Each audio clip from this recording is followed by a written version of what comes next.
Good morning, Metalheads Unit. Welcome to a new episode of the Metal Meltdown, and today we're looking at the latest album from Firespawn, entitled Abominate. We've looked at a very good variety of very good music on the Metal Meltdown this week. We've had some very somber and interesting pieces from Pelican and Cave In, a very pleasant surprise in the form of the recent Motionless in White album, which, I gotta be honest, was a lot more well written and a lot more well executed than I was expecting, than a lot of us were expecting even. And in the middle of all that, I've also been quietly assembling my review of Golden Grey by Baroness, which was supposed to go up instead of this video, but I decided I wanted to spend a little bit more time to fully dig into the record because it is so gigantic and so huge.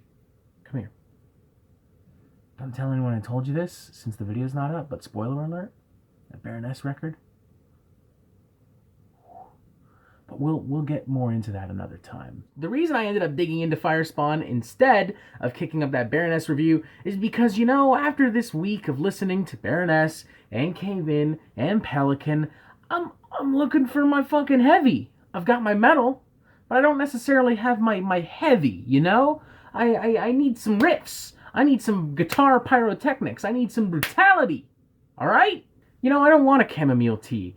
I want Swedish beer. I don't want a salad. I want a leg of fucking mutton. Just eat it right off the fucking bone. So when I heard about this death metal band featuring members of Necrophobic, Dark Funeral, and Entombed, you damn straight I jumped on this motherfucker. And while this particular meal wasn't quite as complex and satisfying as some of the others that I've had a taste of this week, it was just enough to keep me happy.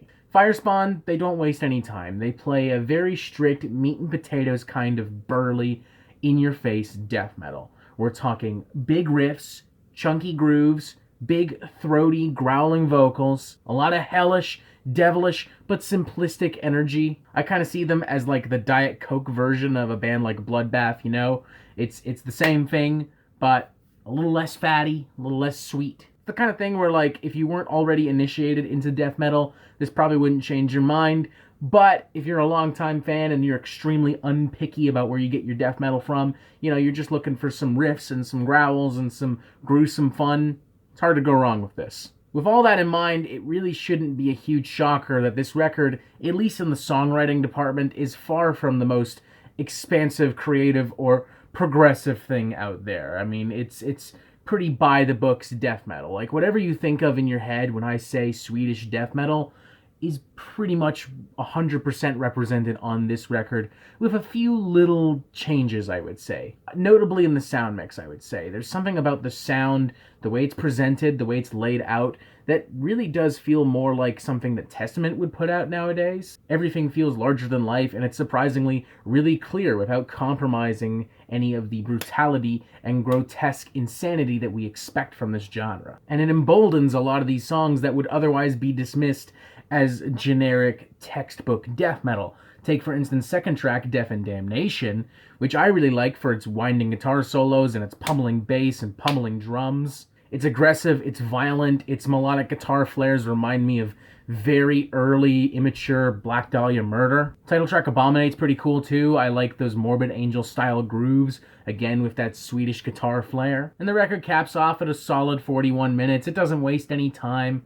And the record caps off at a sharp 41 minutes. It doesn't waste any time. It doesn't interest a lot of funky experimental ideas. It plays death metal and then it goes home. Nothing wrong with that. They're clearly not really interested in making something more modern or artistically expressive. They're clearly very happy and very comfortable where they are. I think they kind of occupy the same space as a band like Cannibal Corpse in that regard. But I think the difference is that Cannibal Corpse on each record still feels different enough. There's still enough subtle little changes. I think what hurts this record is that across the board, it follows a very simple template. And it's fun while it's on, but there's not really much of a reason to come back to it once you're done. And it almost becomes frustrating when you look at their other records and you realize that they have followed this exact same template, not just on this record, but also on their last two records. Kind of making this an inessential listen, as it brings absolutely nothing new to the table whatsoever, and the band don't even try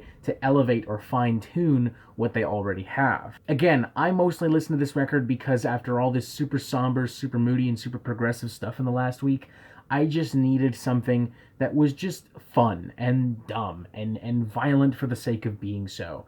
I needed a meat and potatoes death metal album. I want to make it clear that's probably the first and only time you'll ever hear me say that, so remember that in the future. But it's very difficult for me to recommend this to anyone who isn't also looking for that exact same thing. Again, as I said in the beginning, this is something for veterans who are extremely unpicky about the kind of death metal they listen to, and they're just looking for riffs. They're not looking to be challenged. They're not looking to be pushed. They just want their fucking Swedish death metal fun. That is it.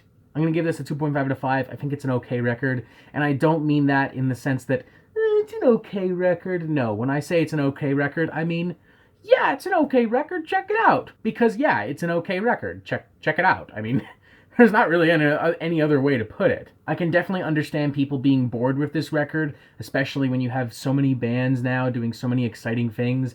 Bands like Venom Prison, bands like Outer Heaven, bands like Tomb Mold. I also just heard some really cool death metal from a band called Superstition.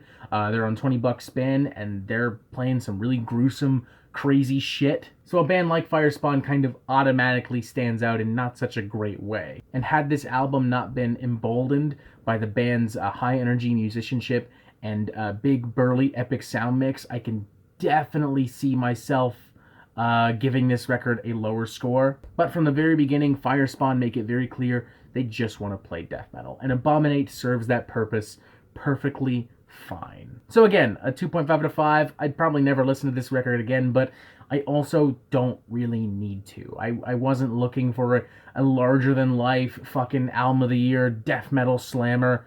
I was just looking for kind of a palate cleanser, and that's what I got from Firespawn. So, I don't know. Check it out if you need a break from the more introspective materials that have been released as of late. And that is it for the Metal Meltdown. I'm not an expert, nor do I claim to be, so what do you think? Do you like this record? Do you not like this record? And what do you want to hear from me next? And thank you for watching. Make sure you press subscribe so you get updates on the Metal Meltdown fucking immediately. And you have yourself a fantastic fucking day.